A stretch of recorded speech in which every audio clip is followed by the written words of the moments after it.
huge investments by Li Ka-shing are helping to drive more than $1 billion of trade between China and Europe every single day. But there are plenty of obstacles in boosting those numbers. To look at these trends, I'm joined by Charles Freeman. He is the international principal for lobbying firm Forbes Tate and also a former assistant to the U.S. Trade Representative for China Affairs.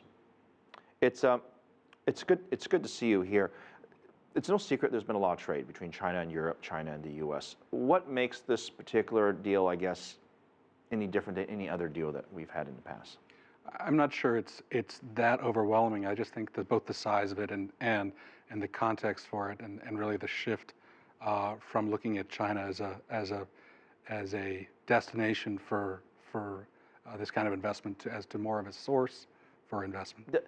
I mean, look, the situation in Greece is kind of awkward because on one hand, they welcomed the Chinese money to come in to help Greece and Athens back at the time when they really needed the money. Right. Now that things are a little bit better, they're thinking, oh, wait a minute, for national security reasons or whatever reasons they have, they're like, oh, let's put a hold on that. Is this going to be the new normal, so to speak, in Europe when you talk about international investing? It depends on what sector you're in. I mean, I think there are some sectors where there's not going to be any problem. Property, for example, some manufacturing largely is open. When you start getting into telecom or things that have some national security component, I think there's skittishness. When China looks at Europe and they look at places where they can invest, it's not just about the money, right? I mean, there are strategic reasons why they're looking at Europe. What are the one or two reasons? I mean, certainly on the technology part of the equation, the Chinese government would love for Chinese indigenous firms to have greater access to higher value technologies to move up that curve. Tried, obviously, to do it just indigenously. That hasn't been successful. Finding external sources has been more successful, if not completely successful. From China's standpoint, it makes sense, right? Because they want to upgrade sort of the value chain, if you will. Instead of making clothes and shoes, they want to make computers and airplanes, for example. Are they going to be able to do that with this particular strategy, or does more need to be done?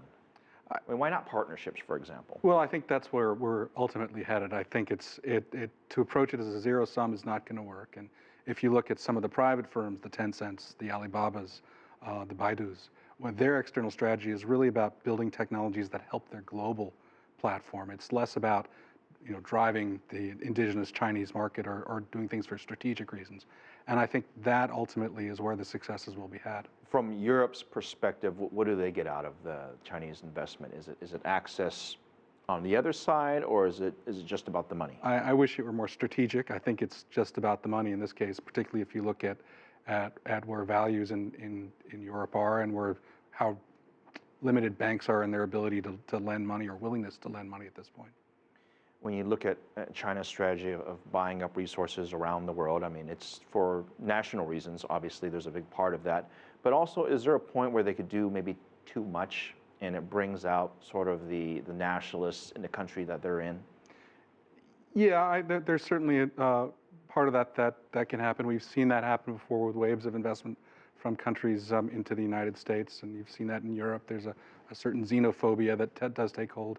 But I think the more investments that are had, I think that there is greater comfort with the presence of Chinese in the marketplace. Very quickly, what would you tell the Chinese folks who are very aware of their reputation and the concerns in the global marketplace? Is there something they could do to alleviate that? I think it's listen to locals, make sure you're paying attention to what locals are saying, and be a good partner. Charles Freeman, good to have you here. Thanks.